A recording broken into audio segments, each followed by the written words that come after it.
Bonjour chers amis, nous sommes heureux de vous retrouver une fois de plus sur notre chaîne La Vérité pour notre temps. Nous poursuivons notre cycle d'études sur Y a-t-il un Israël spirituel? Nous avons vu lors de notre dernière étude qu'il y a une maison spirituelle qui doit être bâtie. Nous avons une confirmation du fait que Israël sera rétabli.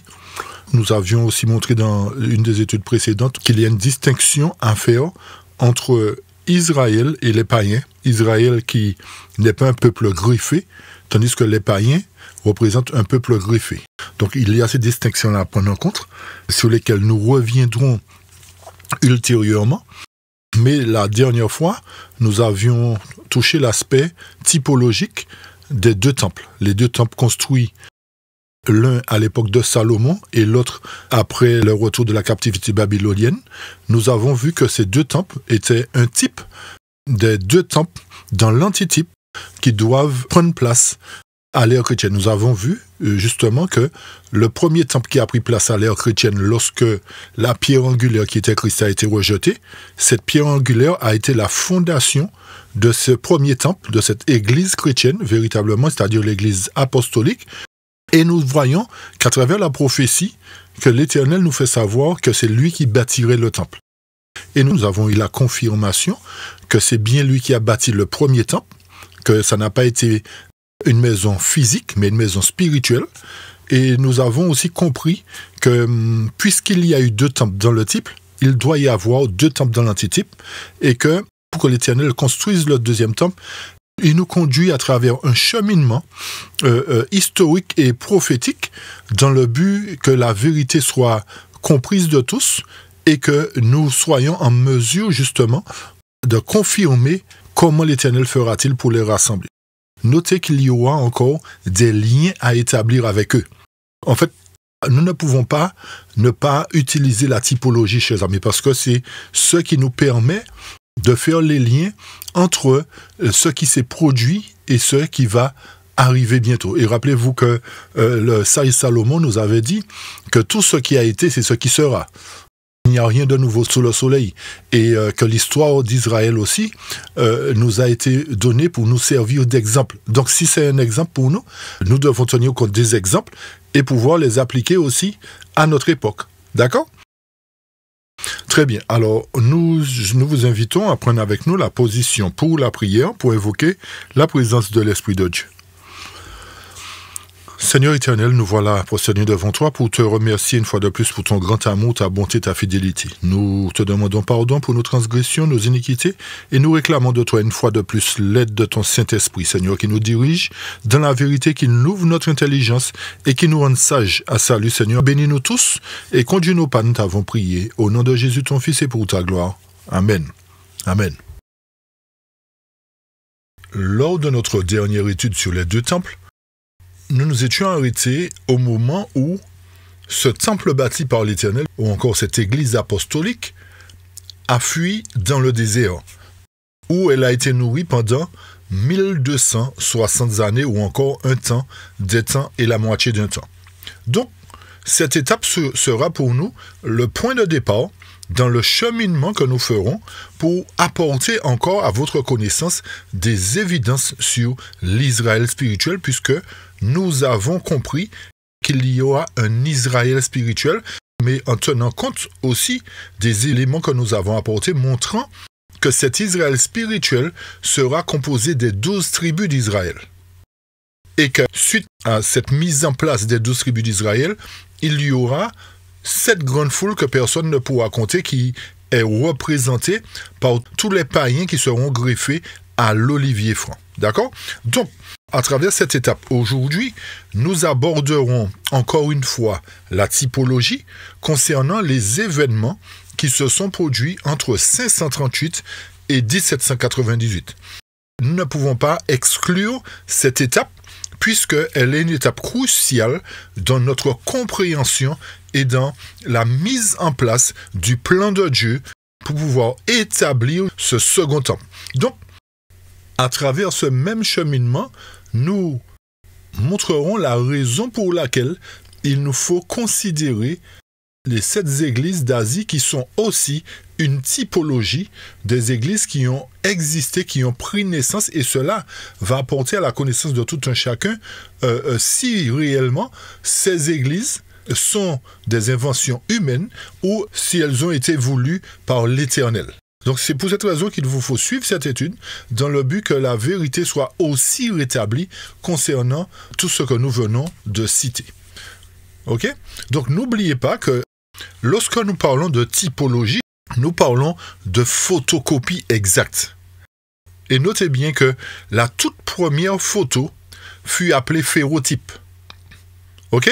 Donc ce n'est pas par hasard que l'Éternel nous permet de faire le lien entre ce que nous appelons le type et l'antitype, c'est-à-dire une reproduction exacte de l'histoire passée. Par conséquent, ceci nous amène à considérer que puisqu'il y a eu un Israël au service de Dieu dans le type, il devra y avoir aussi un Israël au service de Dieu dans l'antitype, dans le but d'éclairer le monde entier de la gloire de Dieu.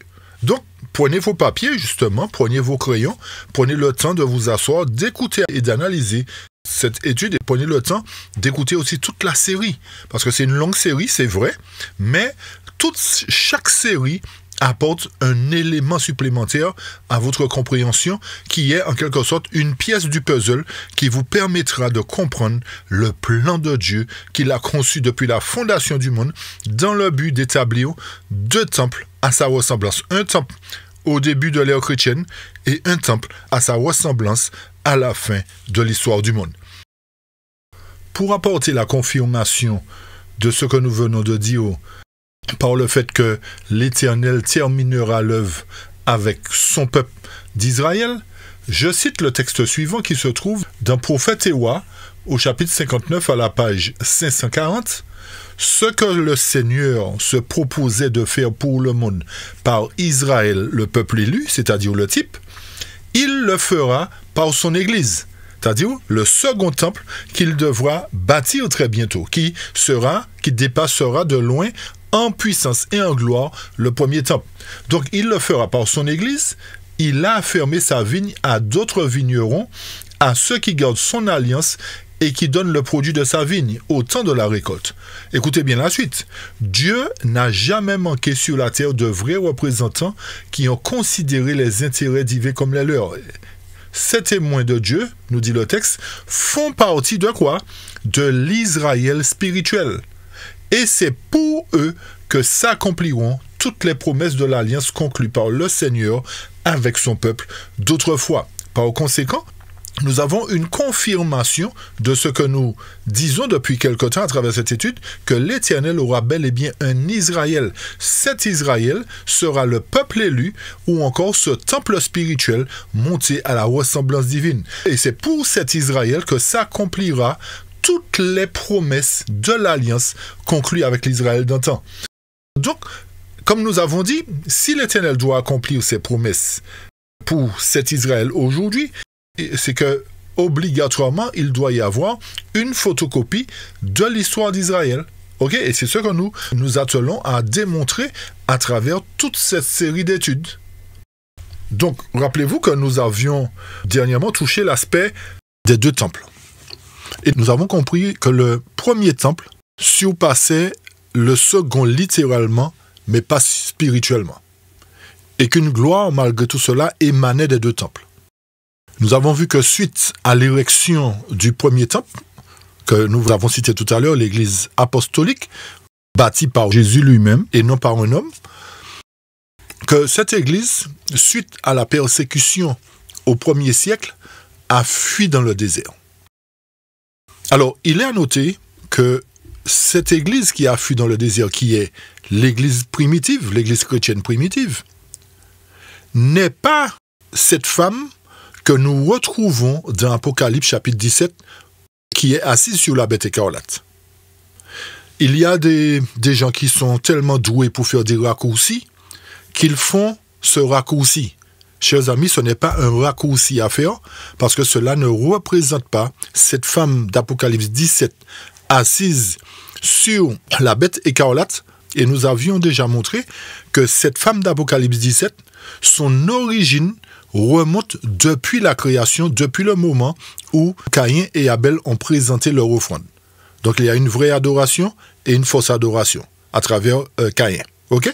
Donc son origine remonte là, et la clé, nous l'avions déjà montré dans le chapitre 18 d'Apocalypse, le dernier verset, qui nous donne la confirmation que l'existence de cette femme remonte depuis cette époque. Ok? Donc, ne faisons pas de raccourcis en faisant un lien avec l'église primitive et la femme assise sur la bête. Ok?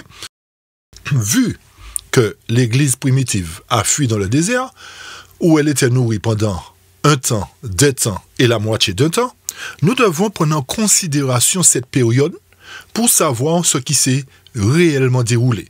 Et à partir de là, nous verrons ce que Dieu a mis en place pour pouvoir relever, ramener ou encore rétablir la vérité.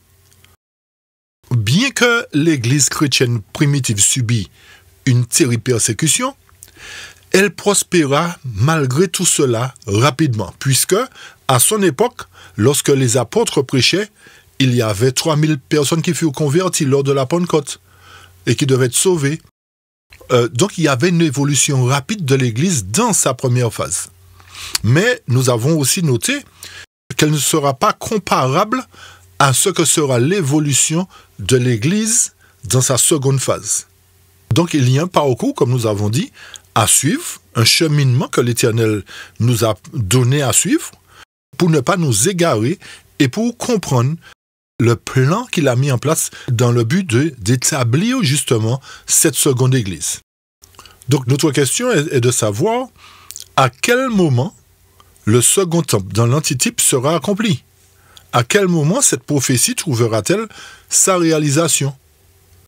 Rappelez-vous aussi que nous nous étions arrêtés sur l'explication qui avait été donnée concernant cette première phase de l'Église chrétienne qui prit fin en 538 après Jésus-Christ et qu'il y avait une seconde phase qui devait commencer après 1798. Rappelez que cette période de 538 à 1798 couvre une période de 1260 années, ou encore un temps, 2 temps ou la moitié d'un temps. C'est ce qui se réfère au chapitre de Daniel.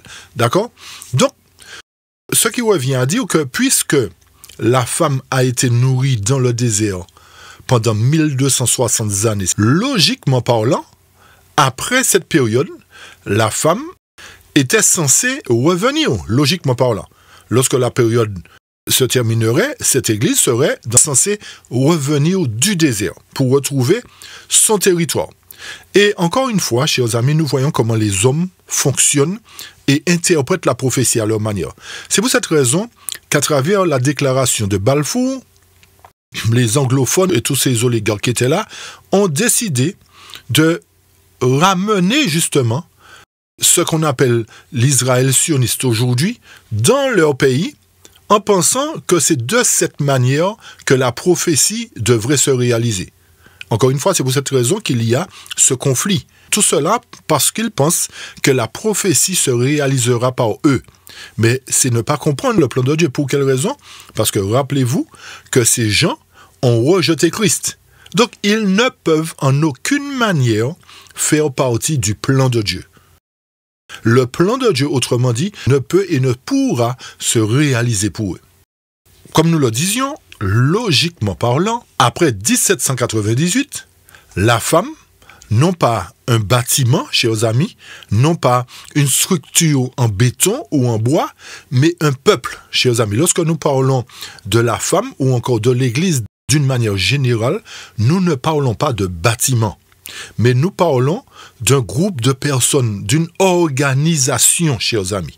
D'accord? Donc, le mouvement apostolique étant organisé est appelé Église. C'est pour cette raison que toute Église aujourd'hui parle d'une organisation. Est-ce que vous me suivez? Donc, ce n'est pas par hasard que les Églises sont nommées de la sorte aujourd'hui. Église. Pour comprendre ce sujet, c'est-à-dire le fait que l'Église a fui dans le désert entre 538 et 1798, il nous faut entrer en profondeur dans le type qui sera pour nous l'unique moyen de pouvoir faire ressortir la vérité. Non seulement à l'égard de la question que nous avons posée précédemment, mais à l'égard des questions qui suivent.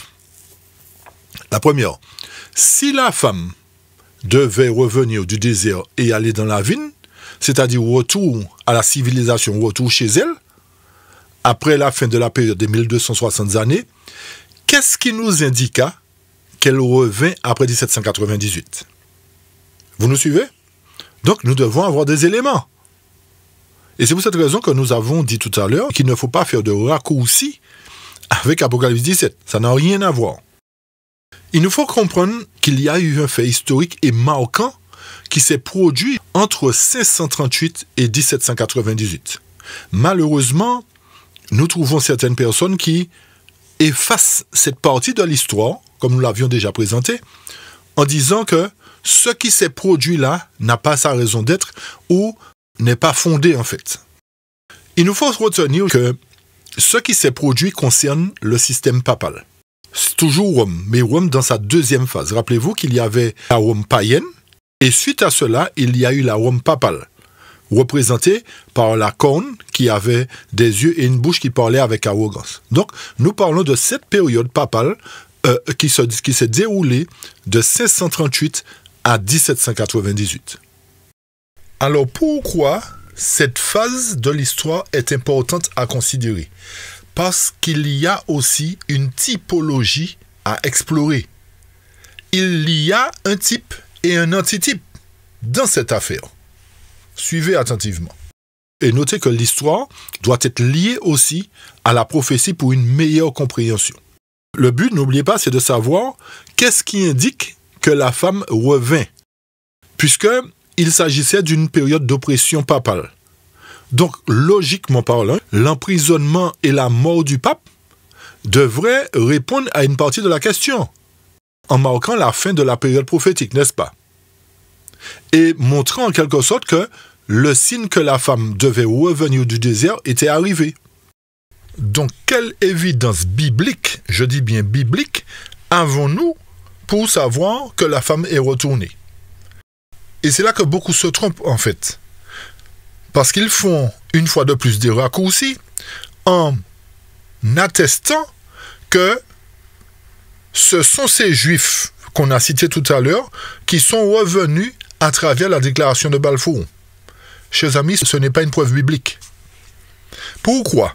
Parce que c'est lorsque le second temple sera bâti que le peuple de Dieu reviendra dans son territoire. Donc, ceci prouve que l'Église, logiquement parlant, n'est pas encore revenue du désert. Elle se trouve encore dans le désert. Alors, qu'est-ce qui s'est produit après 1798 ou encore, que s'est-il produit entre 1538 et 1798, mis à part la papauté qui a dominé le monde, qui a tué, qui a martyrisé, etc. Que s'est-il produit et quel est le message que l'Éternel veut nous faire comprendre à travers cela? Pour tous ceux qui sont friands d'histoire et qui ont cherché à savoir tout ce qui s'est produit entre 1538 et 1798, ils se sont certainement rendus compte qu'aux environs des années 1500, particulièrement, qu'il y a eu une naissance d'un mouvement de réforme qui a pris place durant le règne d'oppression papale. Donc, qui dit réforme, dit réformateur. Et qui dit réformateur, dit mouvement de réforme. Qui dit mouvement de réforme, dit église de réforme. Quelles sont ces églises de réforme? Luthérienne, presbytérienne ou pentecôtiste, baptiste, méthodiste, adventiste, etc. Ok?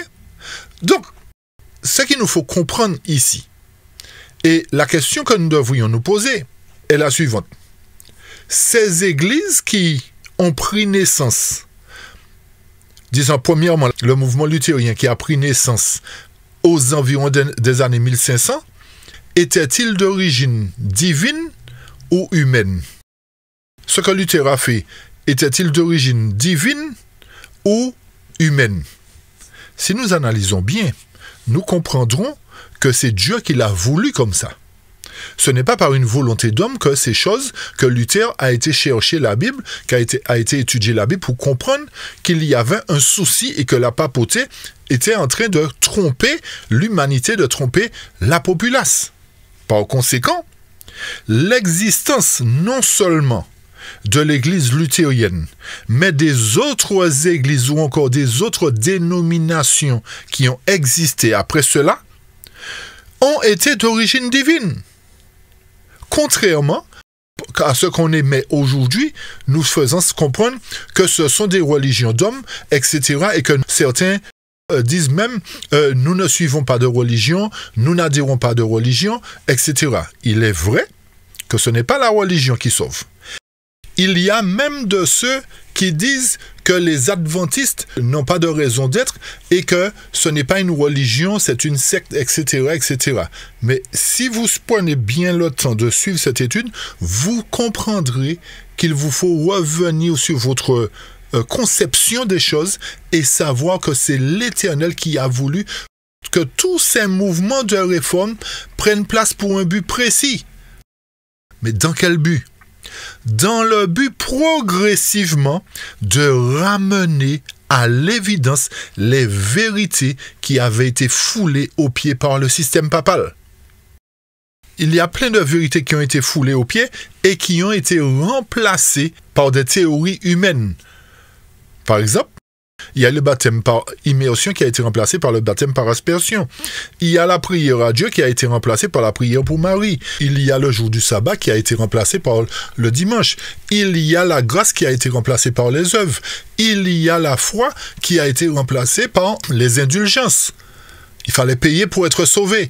Donc, toutes ces vérités-là étant foulées par le système papal, il fallait que Dieu opère dans le but de rétablir ces vérités-là. Donc, vu que l'Éternel utilise toujours un peuple à travers un mouvement ou encore une église, par exemple l'église dans le désert, donc il a utilisé toujours le même procédé, il ne change pas, il a mis en place des mouvements de réforme qui ont composé des églises par la suite, dans le but progressivement de rétablir ces vérités-là pour que le temple que l'Éternel puisse bâtir puisse être rempli de toute la connaissance de toutes ces vérités qui avaient été annulées et qui sont revenues progressivement. Vous comprenez la démarche de l'Éternel, chers amis, maintenant? Donc, ne méprisez aucune église qui est là maintenant, ni évangélique, ni adventiste. Ne méprisez pas, arrêtez. Si vous faisiez cela, arrêtez. Parce que vous blasphémez contre l'Éternel. Parce que c'est lui qui a décidé d'entreprendre cette démarche, d'établir des églises. Arrêtez de répéter après les gens, adventiste n'est pas bon, évangélique n'est pas ceci, etc., etc. Ce sont ces mouvements-là qu'il a mis en place, chers amis. Les mouvements évangéliques, protestants et adventistes. C'est lui qui l'a voulu. Et lorsque nous ferons aussi le lien entre le type et l'antitype de ces doctrines qui ont été rétablies, ce sera une évidence concrète que c'est bien l'Éternel qui a permis cela, chers amis. Donc continuez à suivre ce cycle d'études avec nous et vous aurez toute la révélation pour marcher dans le plan de l'Éternel désormais. Et s'il y a une religion qui n'est pas une religion qu'on doit pointer du doigt, ce ne sont pas les religions évangéliques ni protestantes, mais bel et bien la religion catholique. Mais attention, je ne parle pas des fidèles, chers amis, je parle de l'organisation. Et pour preuve encore, nous avons quoi? À la mort du pape, il y a des évidences qui crèvent les yeux, chers amis. Analysons bien l'extrait de cette vidéo que je mets. Regardez la porte qui se trouve derrière le cercueil du pape. Remarquez bien que les deux croient, que la croix est renversée. Donc, lorsqu'une croix est renversée, ça voudrait dire que cette personne n'est pas chrétienne, ne croit pas en Christ, véritablement. Donc, ce mouvement est celui dont nous parlons, qui a jeté la vérité par terre, qui a mis à mal cette vérité. Et c'est elle que nous devons pointer du doigt. Nous disons bien cette organisation, pas les fidèles, parce que les fidèles sont pour le moment aveuglés. Mais le moment viendra où leurs yeux s'ouvriront et comprendront véritablement ce qu'on dit. Donc, voyez pourquoi l'Éternel a été obligé de mettre en place ces mouvements de réforme. Sinon, l'ennemi aurait continué à corrompre la vérité, aurait continué à tuer des chrétiens à travers ce mouvement, à travers cette fausse religion, sous prétexte que ils ont été choisis par Dieu, ils sont bâtis sur pierre, etc. Ils ont pierre comme fondation, etc. Vous voyez? Donc, il nous faut analyser chaque chose et comprendre ce que Dieu veut nous dire, chers amis. OK? Si on comprend bien ce qui s'est passé et la raison pour laquelle l'Éternel a suscité ces églises, donc la chose devient plus claire. Et nous allons le prouver, en fait, chers amis. Nous allons prouver pour quelles raisons, justement, ces églises sont là. Donc, retenez bien que nous devons inclure cet aspect des différentes églises d'Asie qui sont un type des églises de la Réforme qui devaient prendre naissance. Donc nous devons inclure cette partie de l'histoire dans le contexte de l'église qui a fui dans le désert. Mais avant d'entrer véritablement dans les explications des églises de l'antitype, il y a quelques points qu'il nous faut toucher d'abord. Et ensuite, on va faire le lien entre le type de la papauté et l'antitype. OK? Très bien. Rappelez-vous que l'église primitive, c'est-à-dire le premier temple que l'Éternel a bâti lui-même, qui a fui dans le désert, a été nourri pendant 1260 années, c'est-à-dire durant tout le règne d'oppression papale, de 538 à 1798. Et que l'Éternel a suscité un premier mouvement de réforme qui a pris naissance en 1500. Donc, la question que nous devrions nous poser, est-ce que ces églises de la Réforme représentent cette femme qui a fui dans le désert, qui a été nourrie pendant un temps de temps, la moitié de temps? Est-ce que ces dénominations représentent cette femme? Bien que une église soit représentée par une femme, ou encore par un temple, il ne nous faut pas faire l'amalgame entre l'église qui a fui dans le désert et ces églises. Pour quelle raison? Parce que ces églises ne possédaient pas toutes les vérités que possédait la femme. Est-ce que vous nous suivez? Je reprends. La question est la suivante. Est-ce que les églises de la Réforme, disons la première église de la Réforme, le mouvement luthérien, dira-t-on, est-ce que ce mouvement-là et les autres mouvements sont une continuité de la femme qui a fui dans le désert? Ou encore, est-ce que la première église représente la femme qui a fui dans le désert? Nous disons non. Et nous répétons pourquoi.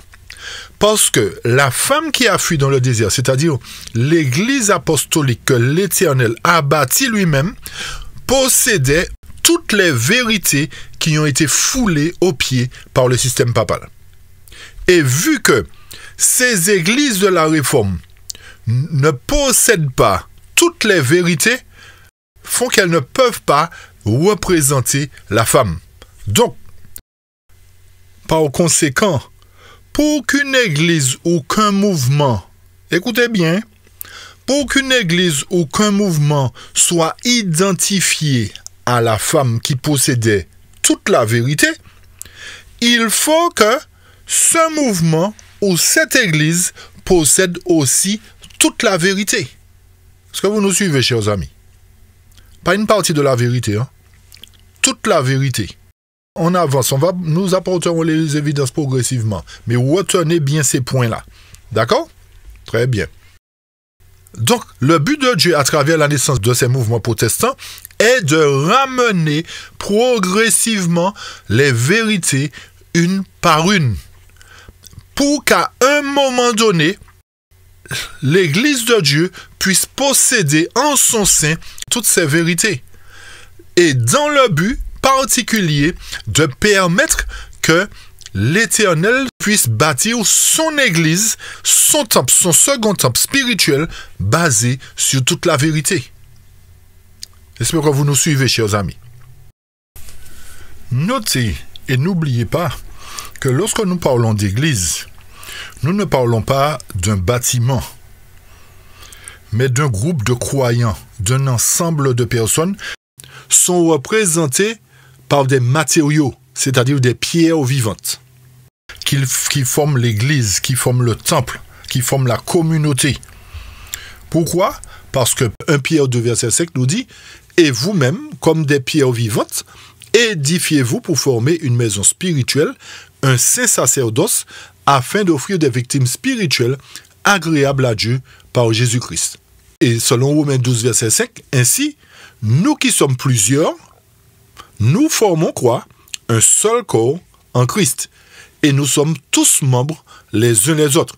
Donc, comme nous parlons d'organismes de temple, d'église, nous parlons de plusieurs personnes qui forment un corps qui doit représenter l'église de Christ, chers amis, qui doit être bâti en Christ.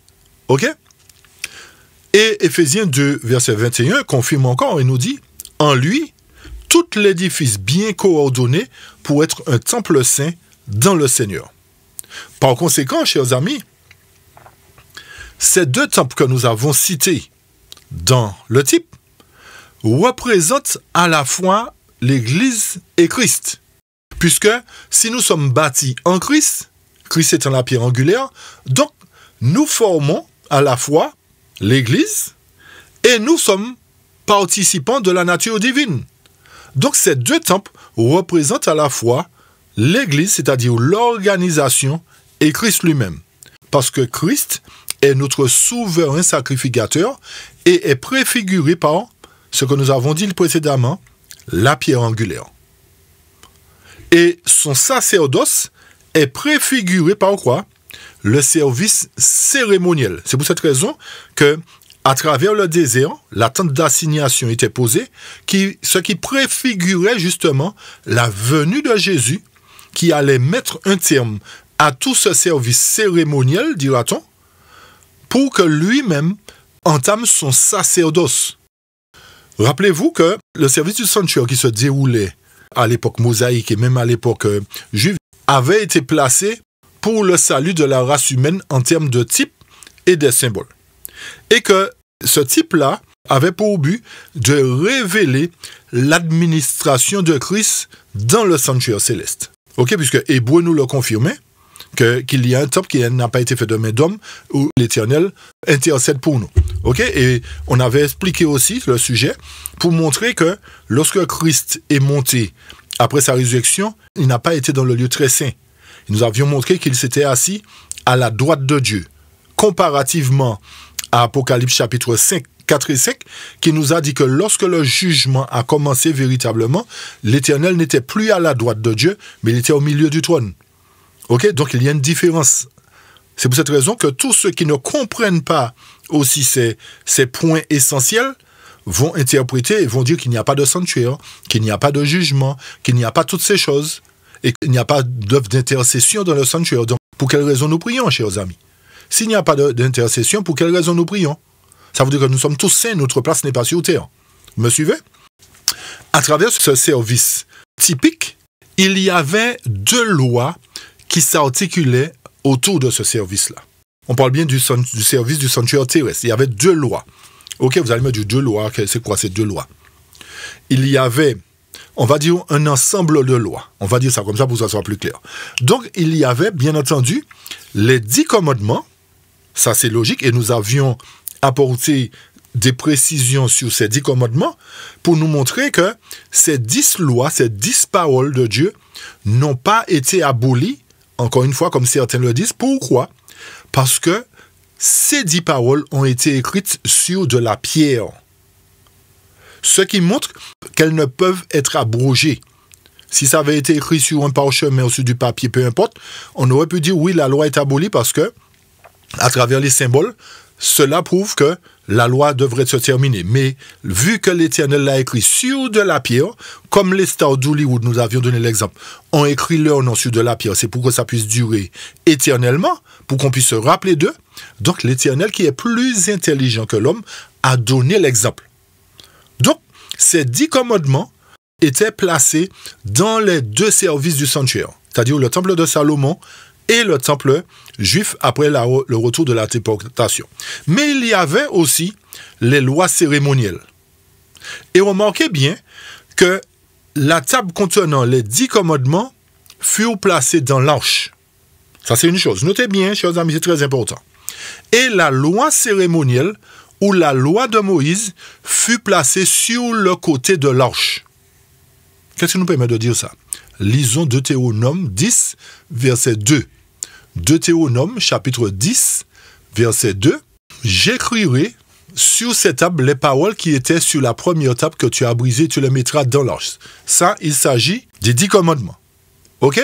Nous allons maintenant dans Deutéronome 31, verset 26. Deutéronome 31, verset 26. Qui nous dit quoi? On va commencer au verset 24 pour que ça soit plus clair. Lorsque Moïse eut complètement achevé d'écrire dans un livre les paroles de cette loi, il donna cet ordre aux Lévites qui portaient l'arche de l'alliance de l'Éternel. Écoutez bien, chers amis. C'est pour bien faire la distinction. Et c'est là que beaucoup n'ont pas suivi, n'ont pas fait attention à cela. Et ils disent que c'est les 10 commandements qui ont été abolis. Écoutez bien, au verset 26. Prenez ce livre, c'est-à-dire celui que Moïse a écrit. Prenez ce livre de la loi et mettez-le à côté de l'arche de l'alliance de l'Éternel, votre Dieu, et il sera là comme témoin contre toi. Donc, la loi des 10 commandements dans Deutéronome 10, verset 2, a été placée dans l'arche.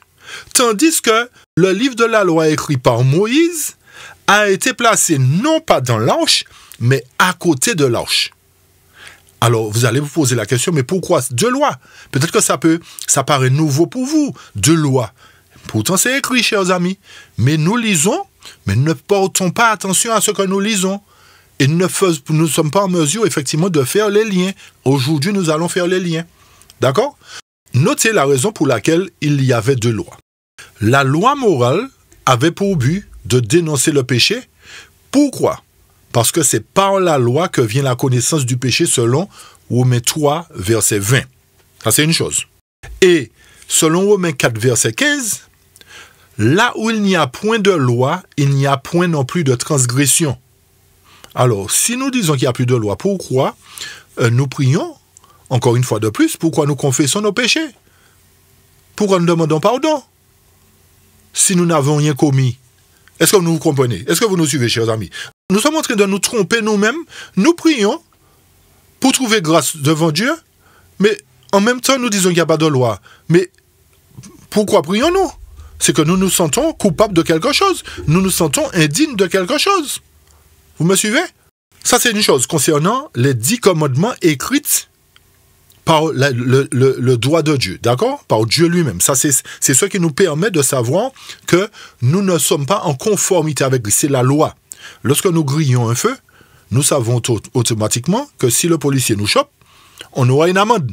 Donc, la loi est là pour nous montrer, en quelque sorte, pour nous faire savoir qu'il y a une faute qui a été commise, donc nous devons réparation. Est-ce que vous me suivez? Tandis que la loi cérémonielle a été donnée ensuite à cause des transgressions jusqu'à ce que vint la postérité à qui la promesse avait été faite. C'est pour cette raison que les Juifs, ne comprenant pas cela, ils disaient à Jésus, mais Moïse n'a-t-il pas dit ceci? Moïse n'a-t-il pas dit cela? Mais qu'est-ce que Jésus leur répondait? N'avez-vous pas lu au commencement ce que j'avais dit? C'est pour cette raison que les gens se mettaient en problème parce qu'ils s'appuyaient sur la loi de Moïse et n'honoraient pas véritablement la loi de Dieu. Donc cette loi cérémonielle avait été donnée à cause des transgressions. Notez bien, jusqu'à ce que vint la postérité. Et qui est cette postérité? Christ. Puisque lorsque Christ est venu, il a cloué sur la croix cette loi cérémonielle. Et c'est pour cette raison que la grâce a abondé à partir de ce moment-là.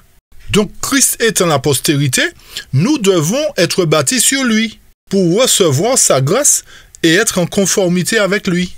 Donc, ce qui revient à dire que cette loi cérémonielle n'est plus valable pour nous aujourd'hui. C'est cette loi qui n'est plus valable pour nous. Ce n'est pas la loi des 10 commandements, mais c'est la loi cérémonielle sur laquelle les Juifs s'appuyaient. Ne faisons pas d'amalgame. Donc, lorsque vous entendez quelqu'un dire « oui, la loi est abolie », demandez-lui quelle loi a été abolie. Mais il sera en problème lui-même parce qu'il ne sait même pas il va vous dire les 10 commandements, mais c'est ne pas comprendre Deutéronome 2 et Deutéronome 31. Donc, voilà des évidences qui vont nous permettre de bien comprendre la suite de notre étude. Alors, pour confirmer cela, nous lisons Galates 3, verset 19. Le texte nous dit ceci. Pourquoi donc la loi? Elle a été donnée ensuite à cause des transgressions jusqu'à ce que vienne la postérité à qui la promesse avait été faite. Elle a été promulguée par des anges, écoutez bien, au moyen d'un médiateur. Donc, cette loi-là n'est pas la loi écrite par les doigts de Dieu, chers amis. Vous nous suivez? Ce n'est pas la même chose. C'est donc cette loi de Galates 3, verset 19, qui a été abolie. Pourquoi? Parce qu'elle a été promulguée par des anges au moyen de médiateurs. Ce n'a pas été écrit par le doigt de Dieu, véritablement. Donc, il nous faut bien comprendre la parole de Dieu, chers amis. Cette loi-là était le remède qui permettait de guérir le pécheur et de le libérer de la condamnation de la loi morale. Et lorsque Christ vint, c'est-à-dire la postérité de la femme, rappelez-vous, il prit cette loi des ordonnances, c'est-à-dire la loi de Moïse, et il l'a détruite en la clouant au bois. C'est cette loi-là qu'il a abolie. Ce qui revient à dire, selon Colossiens 2, verset 14, qu'est-ce que le texte nous dit? Il a effacé l'acte dont les ordonnances nous condamnaient et qui subsistait contre nous et l'a détruit en le clouant à la croix. Donc lorsque nous voyons la loi, nous faisons une seule sauce avec ça et nous disons, ben, c'est la loi de Dieu qui a été abolie. C'est pas parce que nous voyons une bouteille transparente que c'est forcément de l'eau qu'il y a dedans, chers amis. Il y a de ceux qui, pour tromper les autres, ils mettent du rhum dans la bouteille transparente pour faire croire que c'est de l'eau qu'ils boivent. Mais c'est toujours transparent. Donc, ce n'est pas parce que les passages nous parlent de loi que c'est forcément la loi écrite par la main de Dieu. Mais nous avons bien démontré qu'il existait une autre loi écrite par Moïse, et selon ce que nous venons de lire, dans Galates 3, 19, elle a été promulguée par des anges, au moyen de médiateurs. D'accord? Donc, l'administration terrestre de la loi des ordonnances ne pouvait pas donner la vie, chers amis. Pour quelle raison? Car elle n'était que l'ombre de la vraie loi.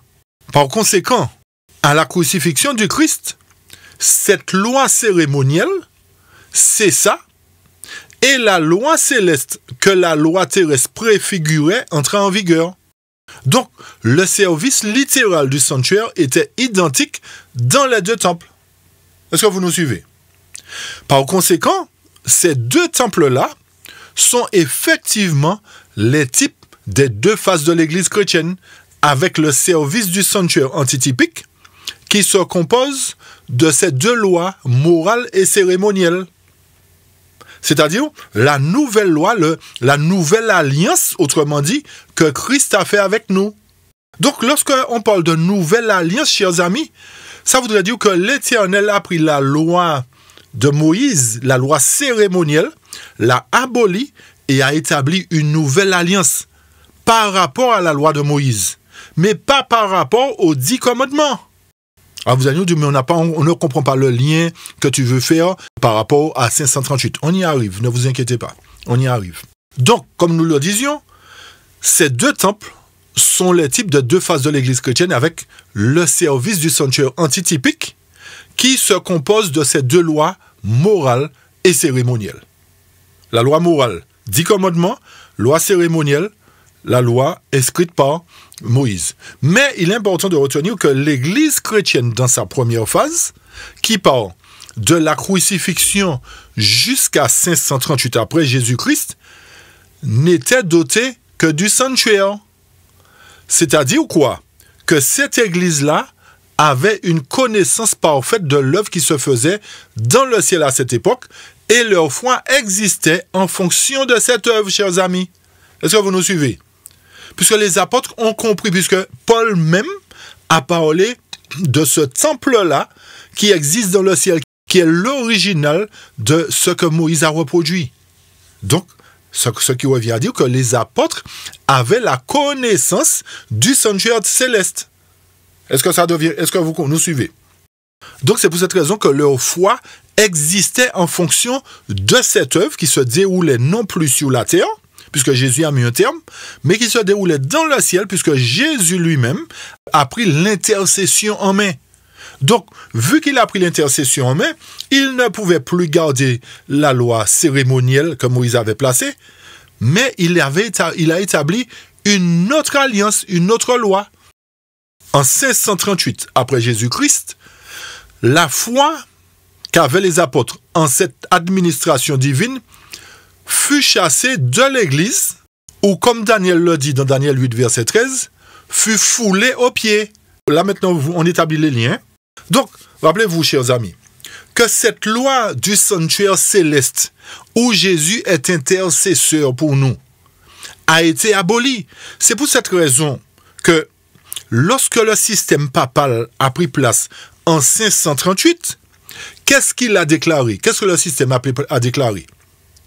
Il a substitué en quelque sorte cette loi, cette nouvelle alliance que Dieu entreprend avec nous dans le ciel en tant qu'intercesseur, et l'a substitué par un ministère païen accompagné à nouveau de lois cérémonielles et morales païennes. Est-ce que vous nous suivez, chers amis? Et pourvu d'un service papal ou d'un culte dominical. C'est pour cette raison que le pape a été appelé vicaire fils de Dieu sur terre, alors que Jésus est dans le sanctuaire céleste. L'ennemi a fait une contrefaçon et a montré en quelque sorte qu'il n'y a pas de raison d'abolir cette loi morale, cette loi cérémonielle du moins.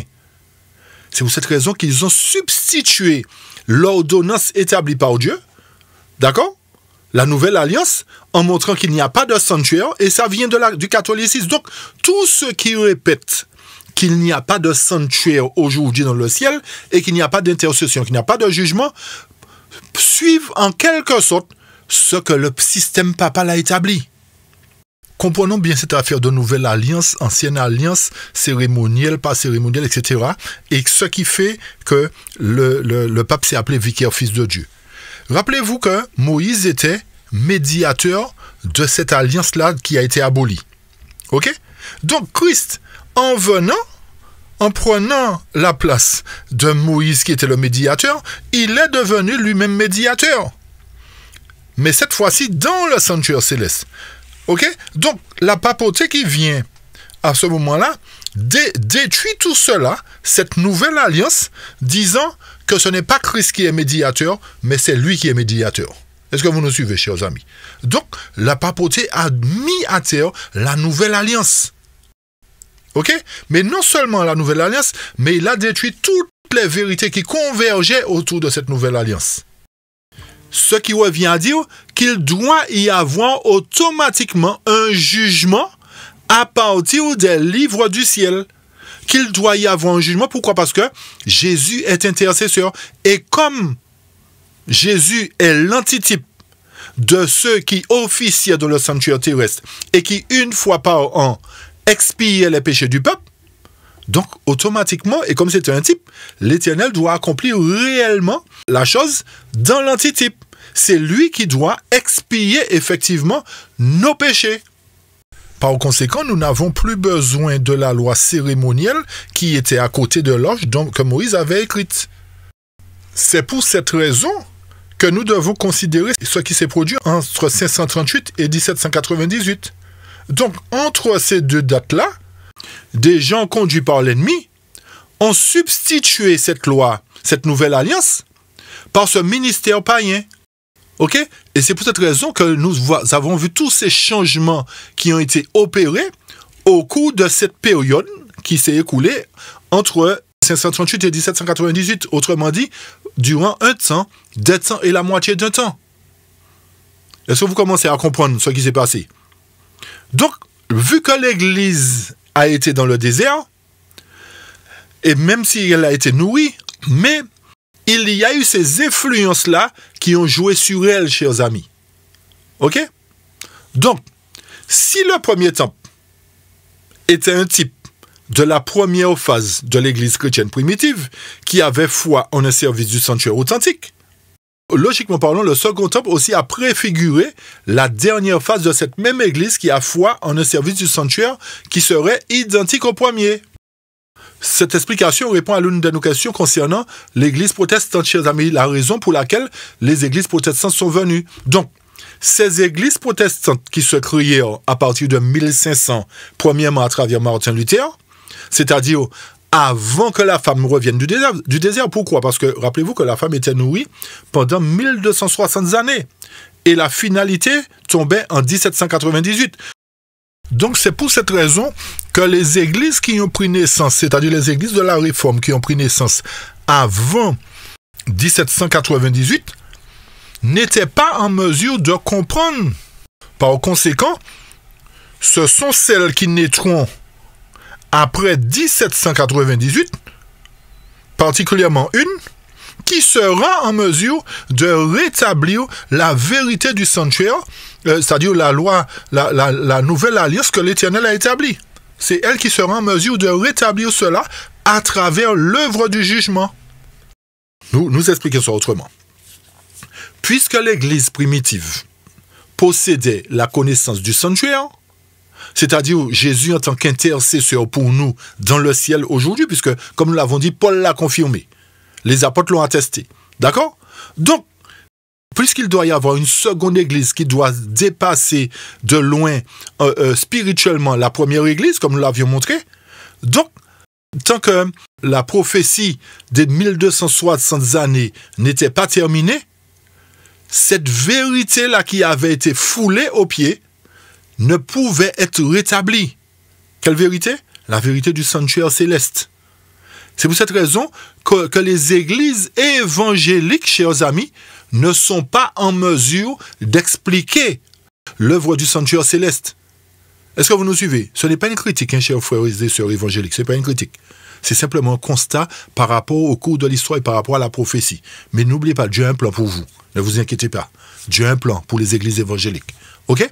Donc, c'est ce qu'il nous faut comprendre. C'est pour cette raison que le cheminement dans lequel l'Éternel a conduit l'Église primitive avait pour but, en quelque sorte, de rétablir ces vérités-là qui avaient été abolies, et notamment le service du sanctuaire.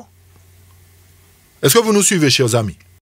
Donc, c'est pour cette raison, pour répondre encore à la question, que ces églises-là, évangéliques particulièrement, ne peuvent pas être représentées par la femme, c'est-à-dire celle qui a fui dans le désert. Nous avions déjà expliqué le pourquoi tout à l'heure. D'accord? Donc, revoyez, si vous avez oublié, remontez un petit peu en arrière et réécoutez. Ces églises évangéliques non plus, ces dénominations, dira-t-on, ne peuvent pas être représentées par le temple. Rappelez-vous les deux temples, le temple de Salomon et le temple juif. Pourquoi? Parce que, comme nous l'avons dit plus haut, les temples typiques représentent quoi?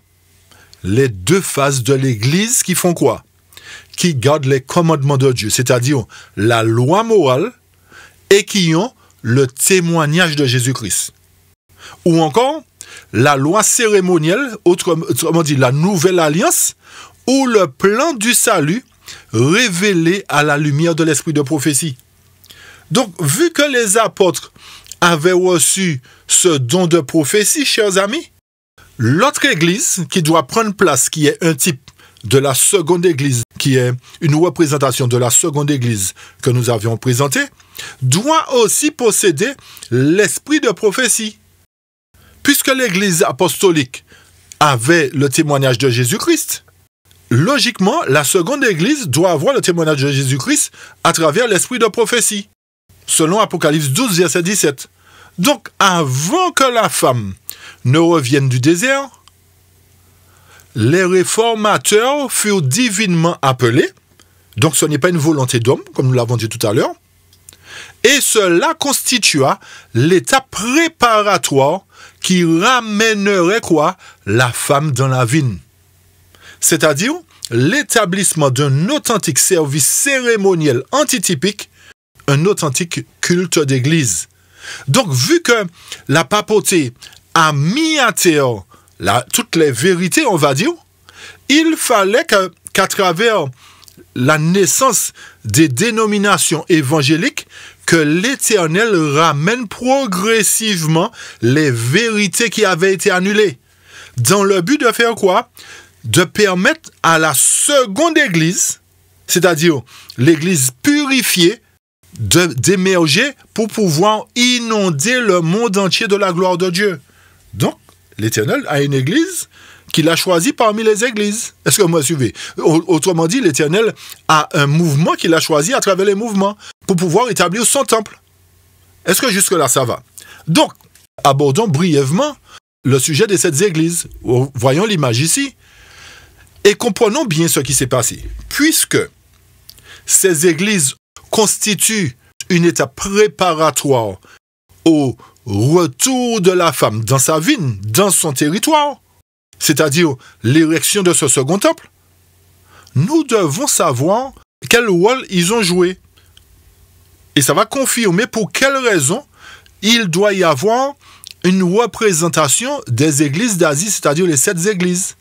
Donc, lorsque nous abordons, comme je disais l'image ici, nous voyons que l'église luthérienne a ramené quoi comme vérité? Pourquoi dit-on ramener? Parce que rappelez-vous que le service papal qui se déroulait de 538 à 1798 avait aboli non seulement la loi de Dieu, mais avait changé beaucoup de choses. Pour quelle raison? Parce que déjà par rapport à la foi, ils avaient dit que le salut était offert par les œuvres. Alors que nous sommes justifiés par la foi, chers amis. Donc, l'église luthérienne, rappelez-vous que de l'histoire de Luther, Luther était un moine, etc., catholique, et il a découvert la Bible, il l'a lu, et c'est lorsqu'il a commencé à lire la Bible, il a compris que tout ce que le système papal avait mis en place n'était pas correct. D'accord? Donc il a été le premier protestant véritable. Il y a eu bien sûr d'autres protestants, mais c'est lui qui a marqué le temps. D'accord? C'est lui qui a marqué le temps. Et c'est lui qui a ramené en quelque sorte cette doctrine que possédait l'Église apostolique, qui est la doctrine de la justification par la foi. Donc voilà la première démarche que l'Éternel met en place dans le but de faire quoi, rappelez-vous? De permettre la naissance ou l'érection de la seconde Église qui est une représentation de l'Église véritable qui doit éclairer le monde entier de sa gloire. D'accord? Ce n'est pas par hasard, en fait, que l'Éternel ait permis que Luther ramène d'abord la foi. Pourquoi Luther n'a-t-il pas ramené le baptême par immersion d'abord? Vérité que possédait l'Église apostolique. Rappelez-vous que le baptême par immersion dans l'Église catholique a été remplacé par le baptême par aspersion. La foi a été remplacée par les œuvres.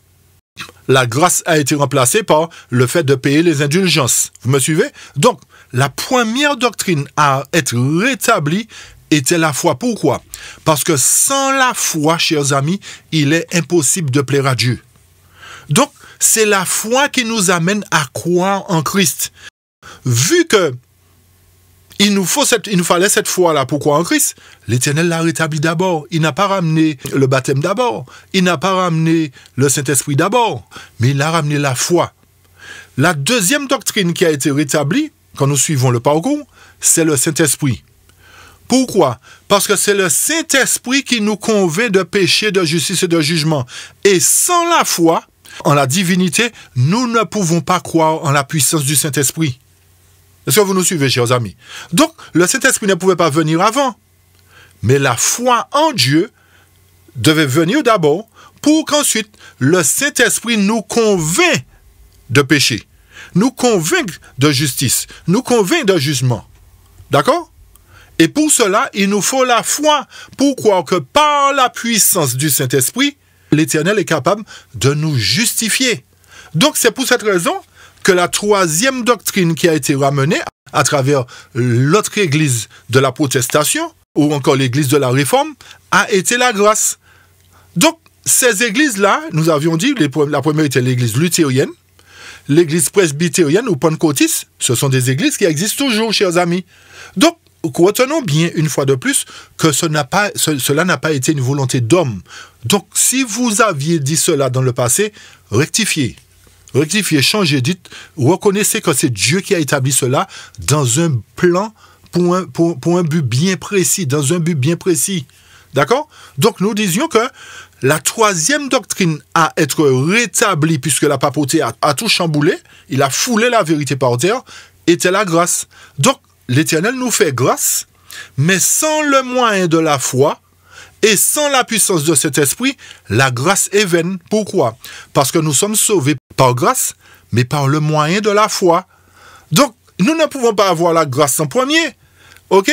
Si nous n'avons pas la foi, puisque rappelez-vous que celui qui était sur la croix attaché à côté de Jésus-Christ parmi les deux larrons, il a dit, Seigneur, je sais que je suis un grand pécheur, etc., mais je te reconnais comme un sauveur personnel. Je reconnais que tu es quelqu'un de différent des gens et que tu es capable de me sauver. Donc, sauve-moi. Ça voudrait dire quoi? Qu'il avait la foi d'abord, chers amis. Mais qu'est-ce qui l'a poussé à parler comme ça? C'est l'Esprit de Dieu qui l'a poussé à parler. Pourtant, il était larron sur la croix. Et puis, qu'est-ce que Dieu lui a fait? L'Éternel lui a dit, mais aujourd'hui, même je te dis, tu es avec moi dans le paradis. On sait bien que ce n'est pas aujourd'hui qu'il est monté. Hein? Donc ça, c'est notre conception encore. Les gens disent, lorsqu'il meurt, il monte dans le paradis. Donc si nous mourons, chers amis, et que nous montons dans le paradis, c'est mieux pour nous que tous nous soyons morts et nous soyons tous dans le paradis, n'est-ce pas? Soyons logiques. Réfléchissons un peu lorsque nous disons des choses. En analysant ce qui s'est passé sur la croix, avec le larron, qui s'est repenti, on voit bien qu'il a eu foi en Jésus d'abord. Le Saint-Esprit l'a poussé à parler. Et qu'est-ce qu'il a fait? Jésus lui a dit, mais il n'y a pas de souci, mais je te donne ma grâce. Ok? Certains disent que le larron n'a pas été baptisé, mais il a reçu le baptême spirituel. Parce que lorsque Jésus a fait grâce, il a dit, aujourd'hui même tu es dans le paradis avec moi. Ça veut dire qu'il a reçu le baptême parce que le baptême est la porte d'entrée pour la famille de Dieu. Donc c'est pour cette raison que suite à la grâce, le baptême est venu. Puisque rappelez-vous que la papauté avait changé aussi cela, comme nous l'avons dit tout à l'heure. Il a mis le baptême par aspersion. Après le baptême par immersion, effectivement, l'Éternel a permis que l'Église millérite arrive. Bien entendu, Miller a commis un impair, il a commis une erreur dans l'interprétation de la prophétie, mais c'est la vérité du retour de Jésus. Ce n'est pas l'enlèvement individuel qui prime. D'accord? Donc c'est à partir de ce moment-là que les adventistes sont nés. Mais notez bien que ce sont d'abord les adventistes du premier jour. Ne faisons pas l'amalgame pour dire que ce sont les adventistes du 7e jour qui ont commis l'erreur de dire que le retour de Jésus devait se faire en 1843-44. Est-ce que vous nous suivez? Pourquoi? Parce que les autres églises, malgré ces évidences de la vérité qu'ils ont ramenées, sont toujours restées sur le dimanche. Et c'est là qu'il nous faut bien comprendre. Vu que la première église dans l'antitype, qui est une représentation du temple de Salomon, possédait ces vérités du sanctuaire et du sabbat, et que ces vérités-là ont été changées, donc toutes les autres églises sont restées sur ce dogme-là, sur cette doctrine-là, et vu que à travers le cheminement de Dieu, il a pour but de faire quoi? De rétablir toute la vérité. Donc, à travers la 7e église qui est le symbole de la plénitude, il a ramené non seulement la vérité du sabbat, mais cette église-là, la dernière, possède en son sein toutes les vérités que possédait l'église luthérienne, l'église presbytérienne ou pentecôtiste, l'église méthodiste, l'église baptiste et l'église millérite, chers amis. Rappelez-vous que la femme qui a fui dans le désert n'est pas représentée par ces églises-là. Parce que la femme qui a fui dans le désert était une église pure, chers amis. Une église pure. Et que l'ennemi a détruit ces vérités-là. Mais l'Éternel a permis un cheminement à travers la naissance des églises protestantes. Qui dit protestant, protester contre la papauté. Mais la protestation n'était pas totale. Puisqu'ils n'ont pas changé le dimanche que la papauté a mis en place. Donc dire que la papauté n'a pas changé le sabbat en dimanche, c'est une hérésie. C'est une hérésie, chers amis. Comme je vous dis, fuyez à toute vitesse de tous ces gens-là qui vous disent que la papauté n'a rien changé, n'a pas fait de problème, n'a pas créé de problème, n'a pas changé les temps et la loi. Fuyez de ces gens-là comme de la peste. Pour revenir et pour terminer notre sujet, vu que la dernière église parmi le cycle de cette étude des églises que vous voyez ici a été mise en place par Dieu comme les autres églises, Donc, à travers cette septième église-là, nous trouvons effectivement la doctrine de la justification par la foi, nous trouvons la doctrine du Saint-Esprit, nous trouvons la doctrine de la grâce, nous trouvons la doctrine du baptême par immersion, nous trouvons la doctrine des 2300 soirs et matins, et nous trouvons la doctrine du jugement que l'Éternel est en train de faire dans le sanctuaire. Donc si nous disons qu'il n'y a pas de sanctuaire, effectivement il n'y a pas de jugement. Mais comme l'Éternel nous a dit qu'il est médiateur aujourd'hui et qu'il remplace le service cérémoniel que Moïse avait mis en place, il avait permis à Moïse de mettre en place, donc il devient lui-même médiateur, sacrificateur, intercesseur. Donc, à un moment donné, vu que dans le sanctuaire mosaïque, il y avait une purification annuelle de tous les péchés, cette fois-ci, l'Éternel lui-même prend ça en main à travers le jugement qu'il va opérer pour les vivants très bientôt. C'est pour cette raison qu'il a commencé d'abord par les morts, chers amis. Et le but de ce jugement, c'est pour faire quoi? Pour établir la seconde église qui sera beaucoup plus belle, plus glorieuse que la première, mais spirituellement. Donc, pour terminer, pour apporter d'autres petites précisions, d'autres liens, pour établir d'autres liens à travers le temple de Salomon et le temple antitypique, rappelez-vous que les vases sacrés du temple de Salomon avaient été volés et détruits par Nebuchadnezzar, le roi de Babylone. Et que c'est à partir de ce moment-là que l'ancienne Babylone devait un type. Et si cela n'était pas arrivé, chers amis, il n'y aurait pas eu de Babylone moderne dans l'antitype. Selon Apocalypse 18, verset 2. Voyez encore des liens établis. Hein? C'est pour cette raison que nous avons pris le soin de dire au départ que la femme qui a fui dans le désert n'est pas Babylone qui s'est assise sur la bête. Vous avez bien compris. Encore un rapport qui est établi pour montrer que puisque les vases du temple de Salomon ont été volés et détruits par Nebuchadnezzar, Nebuchadnezzar était le roi de Babylone. Donc, un faux système qui a pris le titre de Babylone, a commis aussi des exactions à changer ce qu'il voulait. Et c'est pour cette raison que l'Église catholique, effectivement, a endossé ce titre-là de Babylone pour son époque, de 538 à 1798, chers amis. Mais l'Église catholique n'était pas Babylone avant ça, puisque, comme nous avons déjà établi les liens, vous vous rappelez que la femme, elle était assise sur les grandes eaux. Et les grandes eaux représentent des peuples, des nations, des foules et des rois, c'est-à-dire des royaumes. Et que cette femme-là était assise sur les différents royaumes qui ont pris naissance. Donc, vu que Rome a pris naissance de la Grande Mer aussi, donc Rome ne pouvait pas représenter Babylone avant son époque. Est-ce que vous nous suivez? Donc, c'est à partir du moment où le dragon l'a utilisé qu'elle a endossé le titre de Babylone. Et bien entendu, après, dans le cours de l'histoire aussi, il y a d'autres églises qui ont rejeté la vérité, qui ont été appelées du nom de Babylone. On va revenir dessus encore une prochaine fois. D'accord? Donc, connaissant parfaitement l'identité de ces deux Babylones, c'est-à-dire Babylone type, Babylone antitype, c'est-à-dire Nebuchadnezzar, Rome, papal, nous pouvons éclaircir le mystère sans difficulté. Pourquoi? Parce que la preuve apportée sur un élément éclaircira automatiquement l'autre élément. Et si ce que nous disons est exact, chers amis, en ce que le temple de Salomon est un type de l'église chrétienne dans sa première phase, c'est-à-dire l'église apostolique, il doit y avoir une comparaison parfaite entre le type et l'antitype. N'est-ce pas? Ok. Donc, si le type a détruit le type, l'antitype doit aussi détruire l'antitype. Chers amis, la chose devient intéressante là. Bien qu'on arrive à la fin, mais des fois la fin est meilleure. C'est-à-dire que l'ancienne Babylone, qui est le type de la papauté, a pillé et a détruit le temple de Salomon. C'est-à-dire le type de l'église chrétienne primitive. Est-ce que vous faites le lien? L'ancienne Babylone a pillé l'église de Salomon. Et comme le temple de Salomon est un type de l'église chrétienne, donc la papauté, elle a pillé l'église chrétienne. Elle a dépouillé de ses vérités, de ses ustensiles. Et c'est pour cette raison que la Babylone type a emmené Israël en captivité. C'est-à-dire, Nebuchadnezzar a emmené Israël en captivité. Et qu'est-ce que la Babylone antitype a fait? En 538, la contrepartie s'est réalisée lorsque la papauté a détruit l'église chrétienne et lui ôta la vérité et a emmené ses partisans, c'est-à-dire les partisans du Christ, en captivité, c'est-à-dire en soumission à la loi papale. Est-ce que vous nous suivez, chers amis?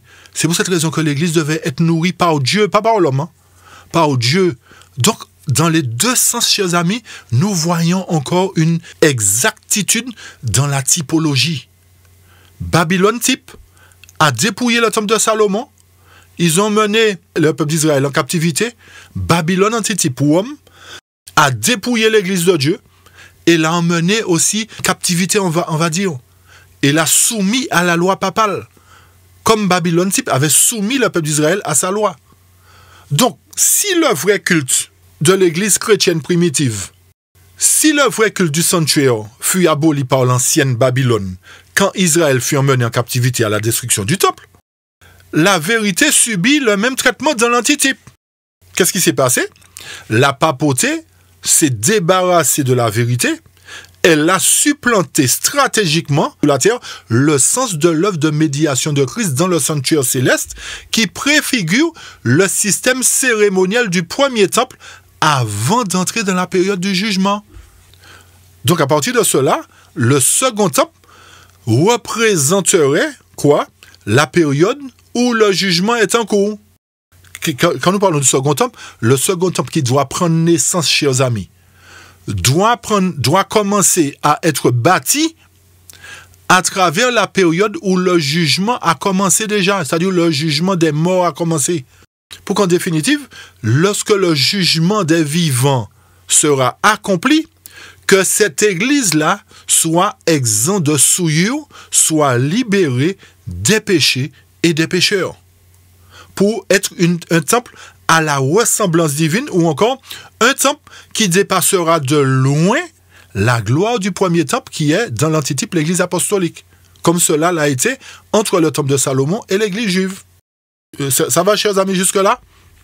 Pour revenir sur les vases, alors que les vases sacrés furent pris du sanctuaire et emmenés dans un temple païen, c'est-à-dire à l'époque de Babylone, ou autrement dit dans une terre païenne, de même, la papauté foula la vérité et mit en place un sacerdoce païen au sein d'une soi-disant église chrétienne pendant la période d'âge sombre, alors que la femme était dans le désert, ce qui préfigurait que le désert représente la terre païenne, la terre des païens, ou encore Babylone.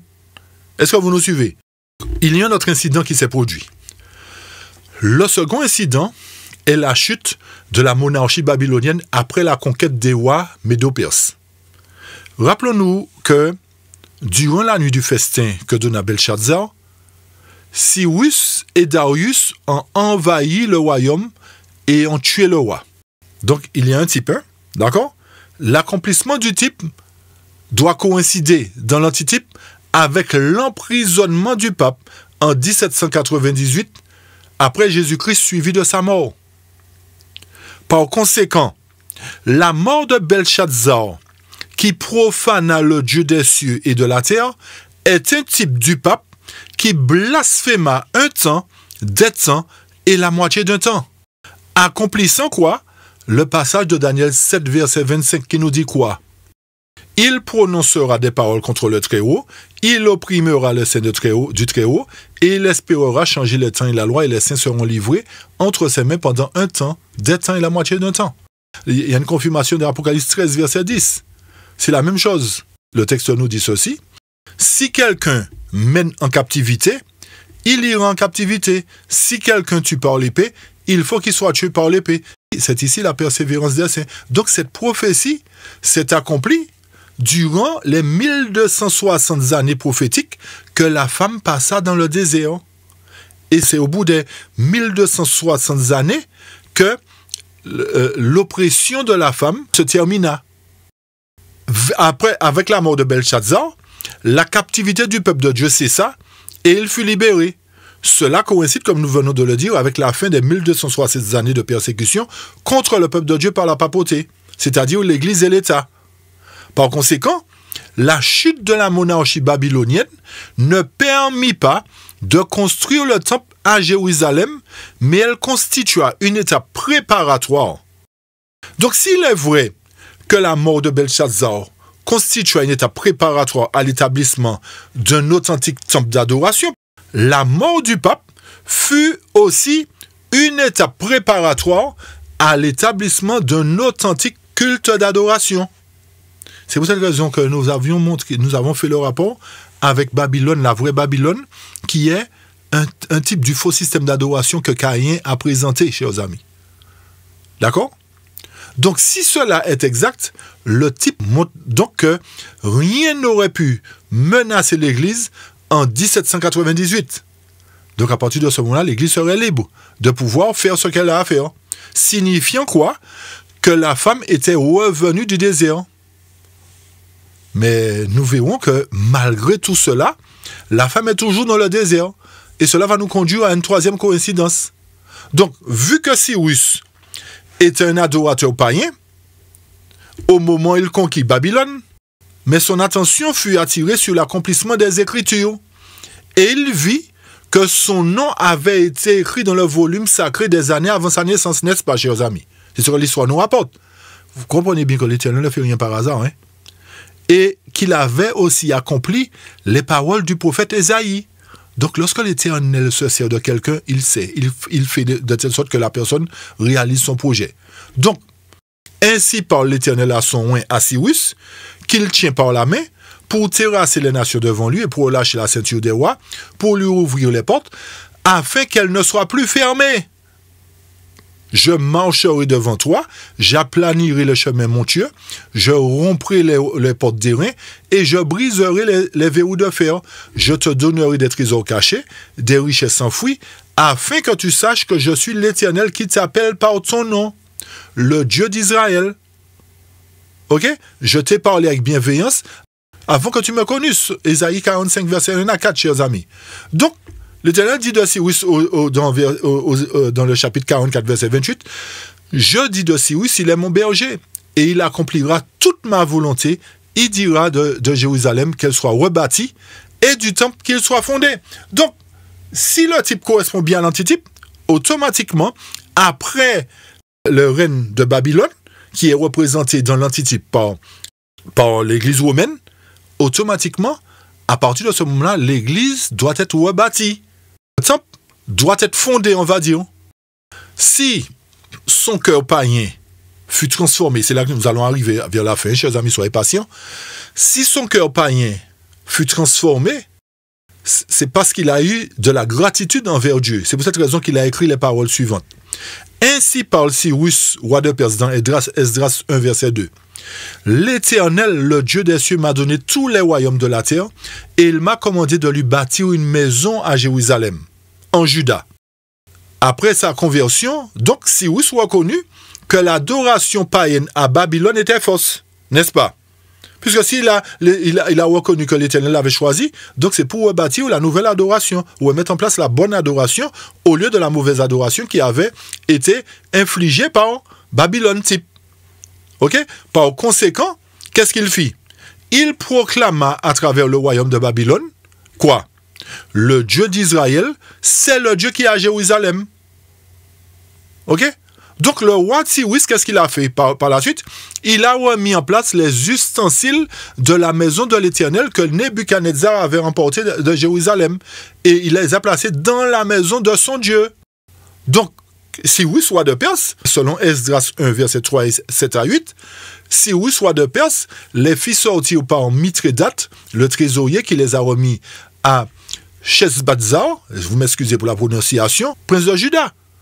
Ainsi, l'adoration païenne de Babylone fut déclarée fausse quelque temps après la mort de Belshazzar et la chute de son empire. C'est pourquoi Cyrus a promulgué un décret pour ordonner la construction de la maison de Dieu à Jérusalem. Voilà ce qui en est pour le type, chers amis. Donc, faisons le lien maintenant avec l'antitype. Donc, selon l'antitype, nous devons chercher, effectivement, une proclamation qui fut faite quelque temps après 1798, si le type correspond bien à l'antitype, qui apporta l'affirmation que les soi-disant églises chrétiennes étaient semblables à Babylone et à sa fausse adoration. Et c'est là que la chose devient plus claire concernant ceux qui sont appelés Babylone aujourd'hui. Cela se produit à quelle période? Cela s'est produit en 1844 après Jésus-Christ, lorsque le message du second ange d'Apocalypse 14, verset 8, fut proclamé en disant quoi? Elle est tombée Babylone la Grande, qui a abreuvé toutes les nations du vin de la fureur de son impudicité. Donc, il devient évident que la lumière qui se dégage des types n'est que le vecteur qui permet d'expliquer les mystères prophétiques de la parole de Dieu. Donc, avec la proclamation de la chute de Babylone, il fut annoncé que les fêtes soi-disant chrétiennes, telles que l'observation du dimanche, Noël, Pâques, de même que le baptême par aspersion et d'autres fausses doctrines, étaient non bibliques et d'origine païenne. Ok? Il fallait que la vérité soit rétablie à un moment donné, comme si, oui, ça a rétabli la vérité, a rétabli le second temple avec les ustensiles qui représentent la vérité. Mais dès lors que l'ancienne Babylone ne sut pas renoncer au système d'adoration païen et être en mesure d'accepter l'adoration du seul vrai Dieu, la chrétienté d'aujourd'hui a aussi refusé de se réformer ou de se détourner de ses pratiques. C'est pareil pour le type, chers amis. C'est pareil, exactement pareil. Donc, l'authentique œuvre de médiation du sanctuaire céleste, accompagnée de la vérité du sabbat du 7e jour, telle qu'elle fut enseignée, fut aussi ignorée. Et nous allons nous arrêter là. Donc, rappelez-vous que l'Église, pour terminer, l'Église ou le temple, ou la femme, comme vous voulez, dans l'antitype, nous parlons bien dans l'antitype, possédait toutes ces vérités-là, puisque les apôtres observaient le sabbat. Ils allaient enseigner dans la synagogue, ils allaient, comme Jésus leur a donné l'exemple, ils allaient, mais bien entendu, ils faisaient leur étude personnelle aussi, ils faisaient leur étude en groupe, chez eux, dans les maisons, etc. Donc ça voudrait dire qu'à un moment donné, vu que les Juifs ne voulaient rien entendre, ils étaient bien obligés de faire des groupes à part pour pouvoir étudier, pour pouvoir permettre au mouvement de grandir et que l'Église puisse prospérer. Est-ce que vous nous suivez? D'accord? Donc, ce qui revient à dire que cette Église apostolique possédait la vérité sur le sanctuaire, l'œuvre que Jésus allait commencer à partir de la Nouvelle Alliance, et cette Église possédait aussi la vérité du sabbat. Donc, lorsqu'on revient pour terminer sur les 7 églises, eh bien, le sabbat n'est pas venu avant. Mais comme nous avons dit, c'est la foi, ensuite le Saint-Esprit, la grâce, le baptême, le retour de Jésus, à travers le jugement qui allait être aussi une annonciature du retour de Jésus. Mais avant le retour de Jésus, il devrait y avoir le jugement. Le jugement que la dernière Église proclame et que les autres Églises ne sont pas en mesure de comprendre ni d'expliquer. Donc voilà pourquoi il fallait établir en quelque sorte la typologie qui a pris place entre les années 538 et les années qui ont suivi après 1798, dans le but progressivement d'établir la seconde Église qui doit prendre place dans le but d'illuminer le monde entier de la gloire de Dieu, chers amis. Alors voilà ici une autre phase encore présentée à travers ce qui s'est produit durant le règne d'oppression papale. D'accord? Donc vous voyez comment le sujet est vaste, chers amis, et nous sommes obligés de faire tout ce cheminement avec vous pour que vous puissiez bien comprendre tout le déroulement du plan de Dieu. Autrement dit, tout le sujet prophétique pour le rétablissement du second temple, qui dépassera de loin en puissance et en gloire le premier temple. D'accord? Alors, nous vous invitons surtout à réécouter ces études, à les partager. Ne gardez pas ces vérités-là pour vous-même. Le peuple de Dieu doit comprendre ces vérités-là. Et la raison pour laquelle l'Éternel n'a pas encore commencé la moisson, la séparation de l'ivraie du bon grain, c'est parce qu'il n'y a pas encore le nombre de fidèles établis. Ok? Donc, n'hésitez pas à partager en masse et surtout réécouter les études. Et pour comprendre tout le cycle, chers amis, prenez le temps, au lieu d'écouter de la vieille musique, au lieu de perdre votre temps à regarder des films qui ne vous rapportent rien, ou qui sont créés volontairement pour nous induire en erreur, pour nous faire perdre du temps, on va dire, réécoutez ces études-là. Prenez vos papiers, prenez vos crayons, comme certains le font, et notez. et l'Éternel va vous accorder sa bénédiction. Lorsque vous prendrez le temps d'étudier la parole de Dieu, les bénédictions vont être déversées sur vous. Faites cette démarche-là, vous allez voir, chers amis. Même si vous n'êtes pas riche, mais spirituellement, vous sortirez de là très riche, chers amis. Alors, puisse Dieu vous bénir, puisse Dieu vous garder et vous diriger et que son œuvre se fasse par sa grâce dans nos cœurs et que nous fassions tout notre possible pour faire partie de ceux qui seront sauvés avec lui lorsqu'il viendra dans son temps pour exécuter sa sentence, c'est-à-dire séparer l'ivraie du bon gré. Alors, soyez bénis une fois de plus et nous vous donnons rendez-vous pour la suite de notre étude encore au prochain numéro. Amen. Amen.